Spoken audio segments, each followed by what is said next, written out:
There's a question, what are your own individual practices? And then in parentheses, in devotion. So I took that to mean both in general, but also especially.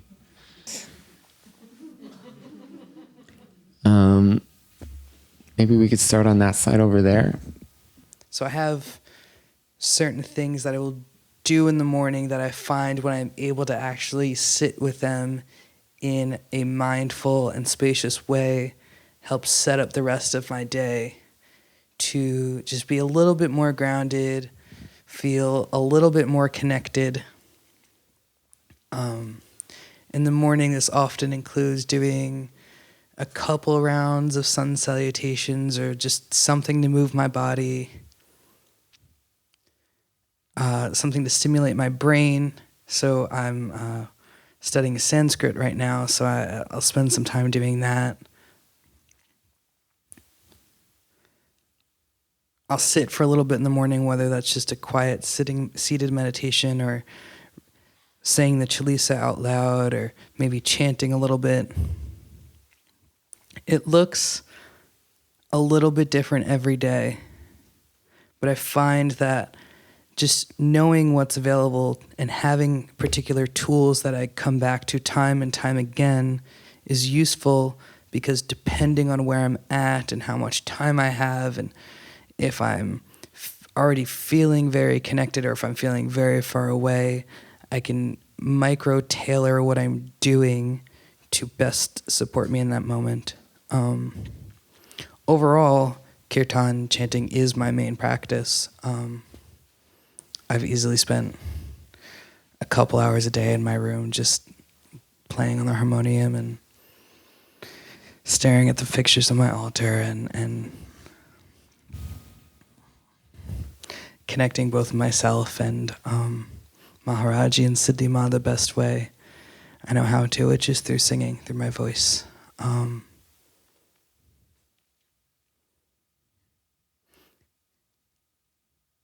In our group, we talked a lot about what it might feel like when we go back to our daily routines and our daily lives after this. And I find that even if I just do the smallest little thing in the morning, it helps me remember.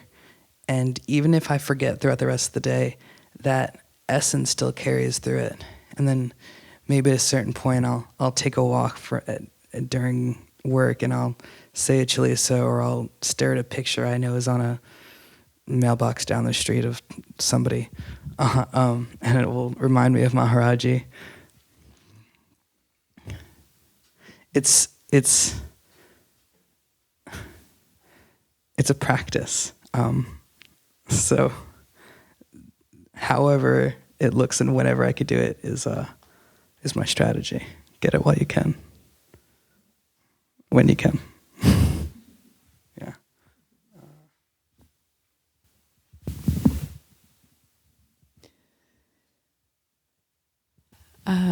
So, yeah. In terms of practice,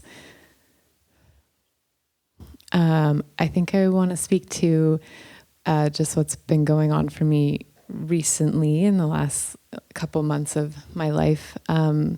Just watching, like, the main theme that I'm witnessing in myself is watching how practices come and go, and like watching myself shift in and out of different things and different things that feel good.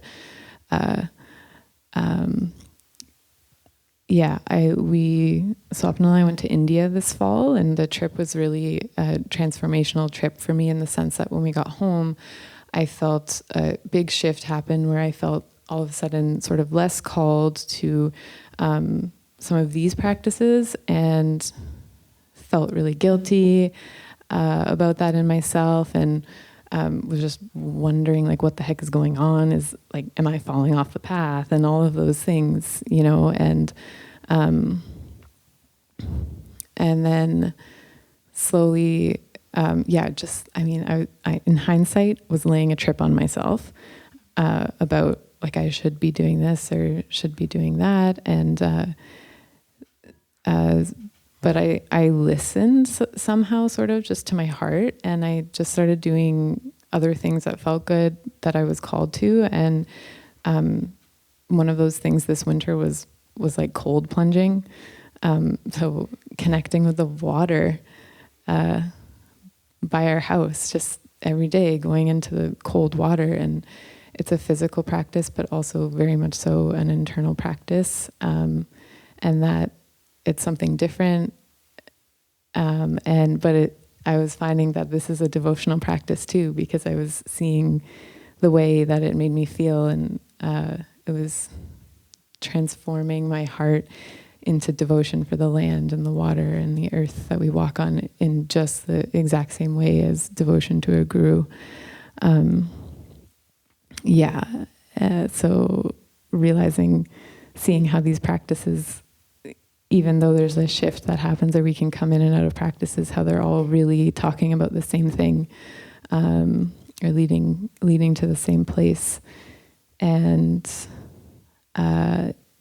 Maharajji will always be inherent in my being. And so I'm not actually worried about not singing so many chalisas, or not having to do arti every day when we're at home, because we don't. And I'm not worried about it, because Maharajji's not going anywhere. Yeah.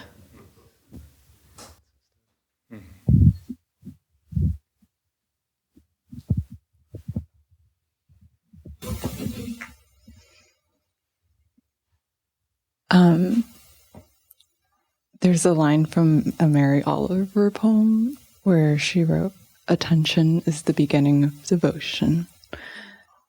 And I think that's been my practice of paying attention to, it's like my habits, and I'm not trying to change them immediately or in some drastic way. Usually that doesn't work out well. But to just, be aware of it, and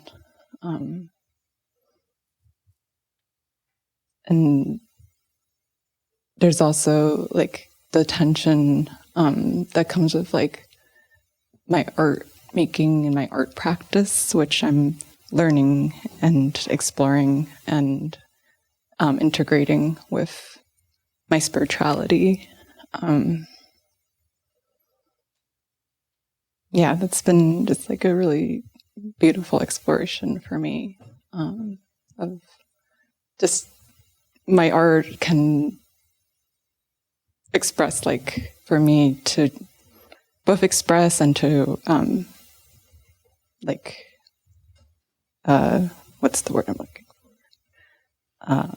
I keep saying explore over and over again, but it's to just inquire about what's coming up in my life, both the sorrows and then also the things that really delight me, and using various art forms, whether it's visual art or through singing, all of those things to remember God that way. And it's also definitely a practice. In no way am I anywhere near getting where I think I should be, but like Lakshmi said, it's we're all just right where we should be.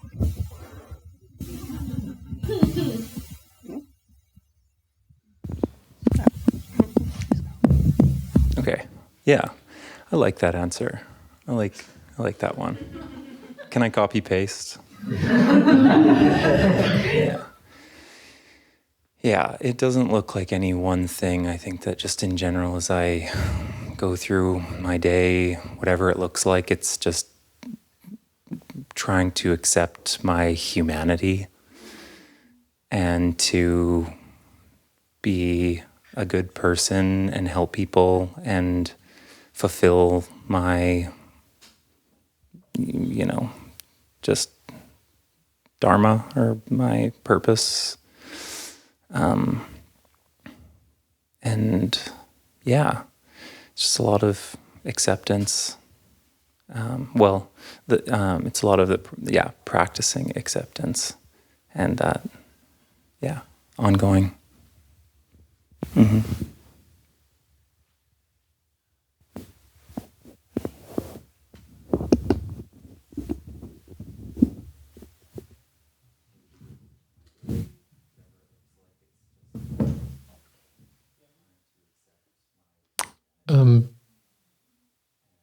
I tend to enjoy some additional structure in my days. So something I practice is every morning after I shower, before I have anything to eat, I have anywhere from 30 seconds to an hour to do some version of what we just did together an hour ago. Yeah, that's essentially my daily practice.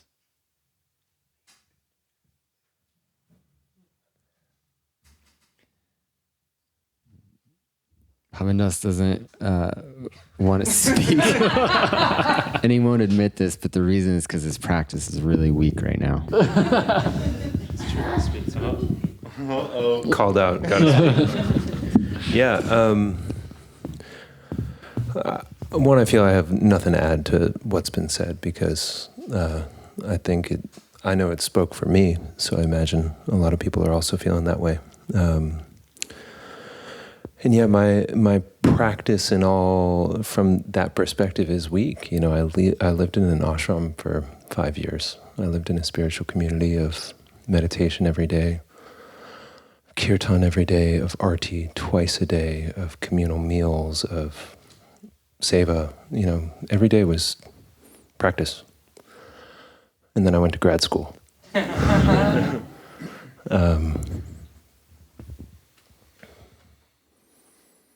And all of that fell away. It turned into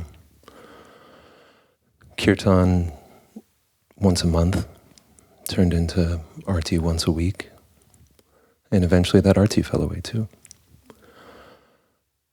And it's okay. And just this summer, the Chalisa was present in my life when I got home from the hospital and I got in the shower and I needed to, shake the butterflies off of myself so that I could be with the rest of my day. And it wasn't glamorous and it wasn't in the lotus posture. And it didn't look how so often I've thought it's supposed to look.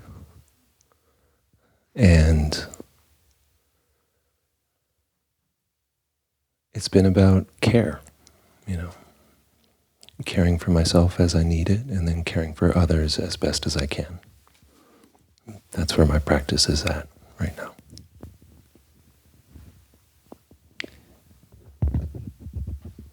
When I said that, I wasn't actually trying to call him out. That was actually a joke.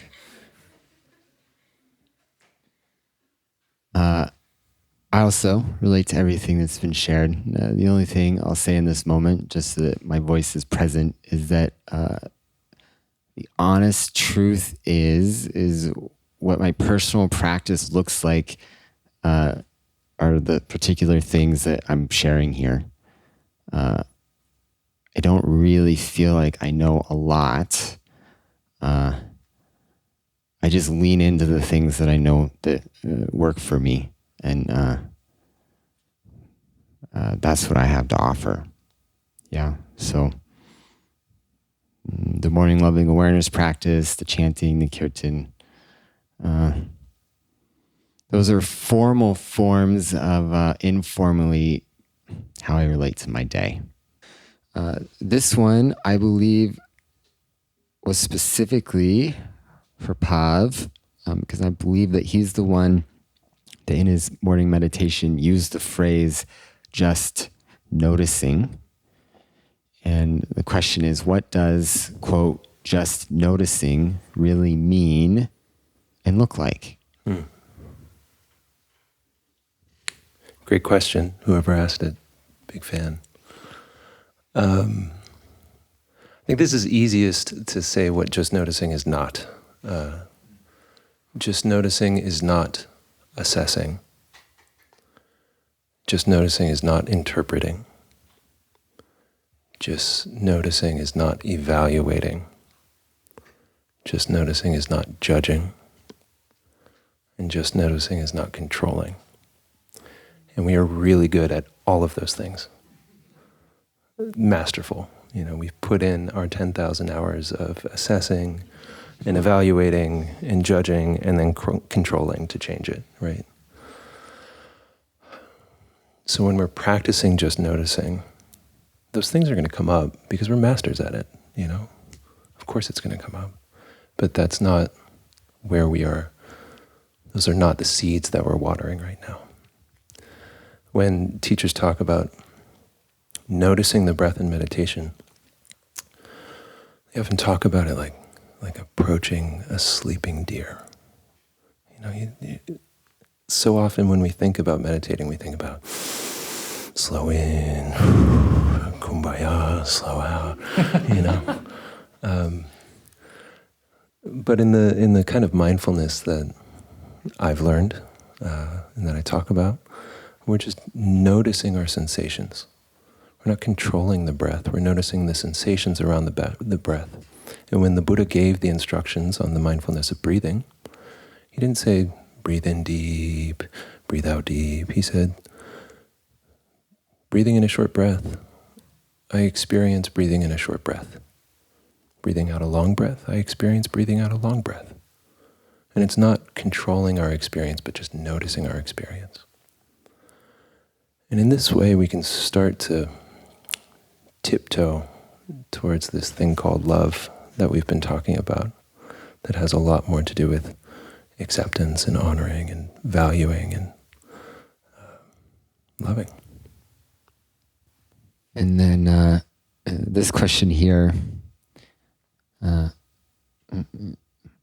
we met as a team earlier to kind of collectively figure out where the answer lied. And I was feeling very confident that I had strong opinions about this. And then Swap said, I think it could be a lot simpler than that. So Swapnil's going to answer this question. So there's a quote from Baba Hari Das. Is it in the, yeah, it's in the dining room. And it's on a sign. And when we go to eat, maybe you'll see it there. And it says, the dream is real as long as you are asleep. Life is real as long as you are not awakened. Could you please shed some light and knowledge on this quote?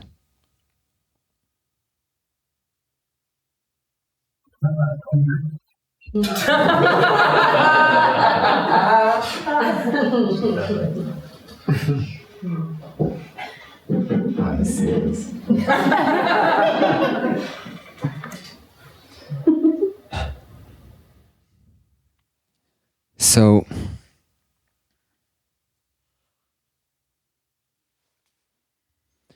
right, there's an obvious metaphor here that when we're dreaming and we say it feels real, right? Like if there's danger in the dream, if someone's chasing us, right? I'm sure we've all had dreams where we're being chased, very stress-filled dreams. And we experience stress, yeah? And we wake up, and then there's this sense like, oh, I'm okay, yeah? And we could say that then, oh, like that was just a dream, it's not real. And we know what we mean when we say that, but what we're not saying is that the dream is fake. It's a real dream. Right? We experience it, and it's real. Yeah? But we know what we mean when we say, oh, it's just a dream, that wasn't real. It means that sense of danger, that sense of heightened importance of being on edge or wherever it is it's happening, that in reality, I'm okay. And this is a quality of the mind. We can be fused with anything. I mean, I'm sure we've all had the experience of watching a scary movie in a dark room on a stormy night. And I can't even watch those because the emotions are just too big in my body, and I just get wired and I won't fall asleep. And it's intense, right? Because we get fused with the movie and then we're experiencing it as if it's real. Yeah. The movie ends and I'm okay. And with a movie, we do that on purpose because it's fun, right? Yeah, it's fun to have these big experiences. So when we talk about the real and the unreal in Vedic knowledge and in India, we're not talking about fake, right? Life is very much real. And in fact, in devotion, life itself is the essence of God. And the illusion that we let go of is the illusion of separation. Yeah. So this metaphor, I can't speak to what he meant by it. If you want to know that, then there's some books, and I guess the time has passed, but maybe you should have bought them earlier during lunch. But how I've related to phrases like this and how it's been taught to me in the devotional lineages, so that's the laughter I was looking for this morning.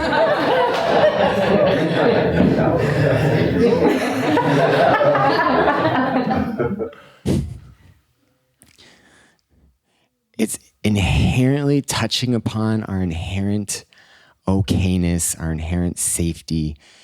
And in this, we're not saying safety like bad things aren't going to happen, right? We're talking about the kind of safety that knows that death is inherently safe.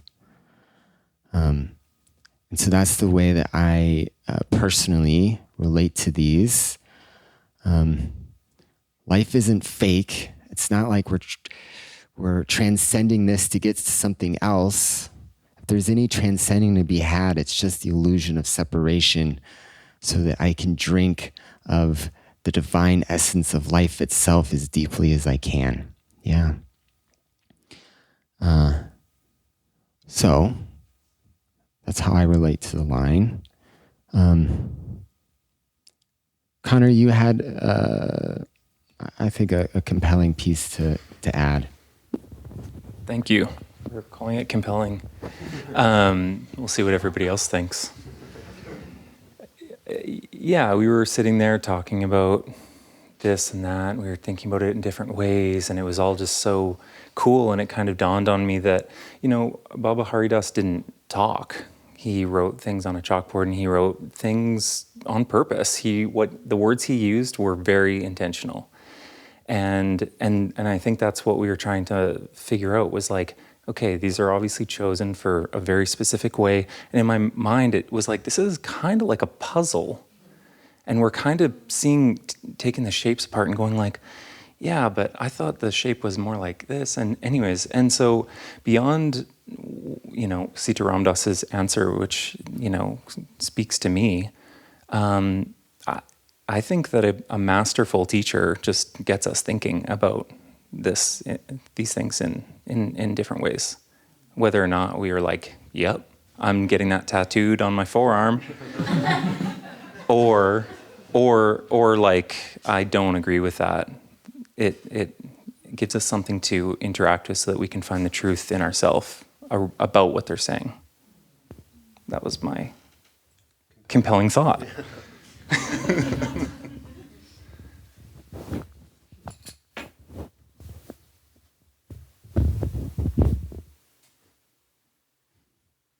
There's one last question that came in, and I was going to wait until we had a chance to go over it as a group tomorrow, but there's some time, and it says Maharajji in it.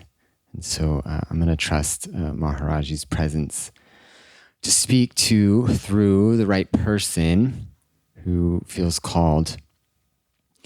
How can Maharajji and the Guru support when I am suffering? Yeah. Is there anyone here that has an experience of that, maybe, that they want to share?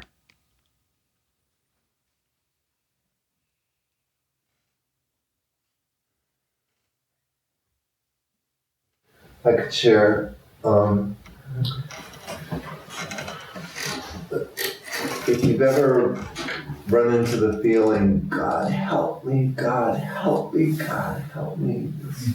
Yes. God help me. It's suffering. Turning it to God is helping me. In the present moment, God is real, God is here, as you said. God is helping me. And that feels like Maharajji.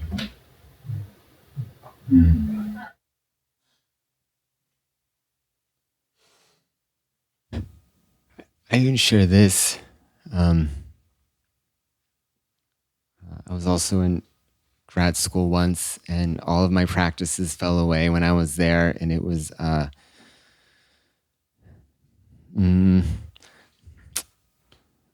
I do feel like I suffer less in my life when I'm practicing, but there was this added layer of suffering about I was doing it to myself, right? It was like my identity as a spiritual person who practices a certain amount wasn't happening, and it was like a very deep internalized confusion.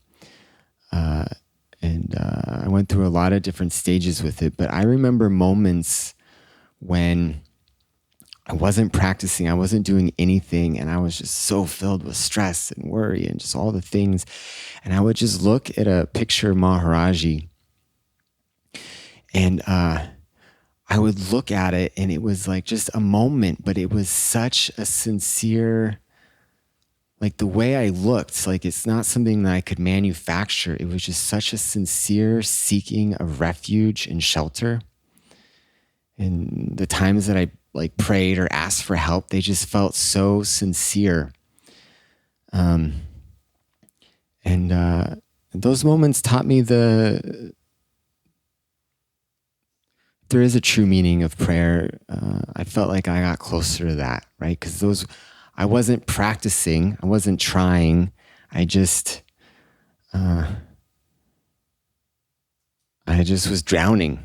And so I needed refuge. And so I turned towards Maharajji. The reason why that was possible was because I'd spent time cultivating a relationship, right? So there was some practice involved that allowed those moments to happen, but those moments came at a time when I was not practicing.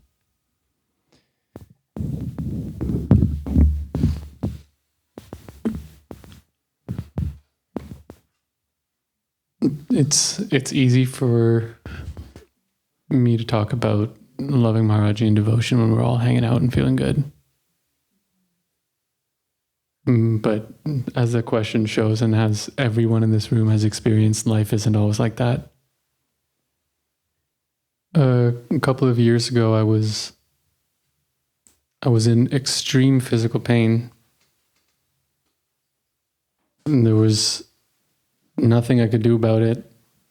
It built up over a couple of years, and there was like an acute scenario. It was really messy. There was a lot of blood involved, and at a certain point, I felt like God had really abandoned me. And I cried out loud. I said, Maharajji, why have you forsaken me? And I'm grateful I had something to call out to.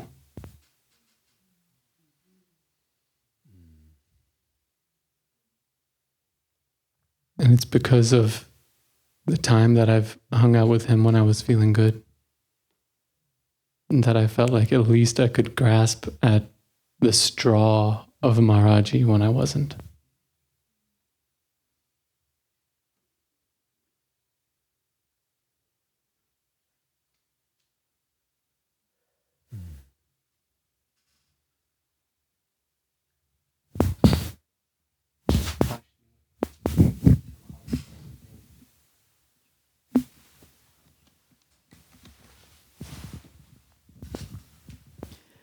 I just have a really brief share because it's really, really similar to what Sitaram Dass and Swap are saying. I've experienced it a couple of times where when there's you're really, really suffering, you're at your wit's end, and you're like trying to grab onto something to help. Like, what can I do? Where can I go? What can I look to? What practice can I do? And nothing's working. And it's only, for me at least, when I exhaust all of those options and I get to the very, very last straw of the suffering, like the deepest part of this is it, I'm done. And then there's Maharajji. So he's just at the very end of it. And then I feel like I have to kind of go through all of that, and then he comes. And that, I guess maybe there's a phrase that we talk about, suffering is grace. Maybe all of this speaks to that.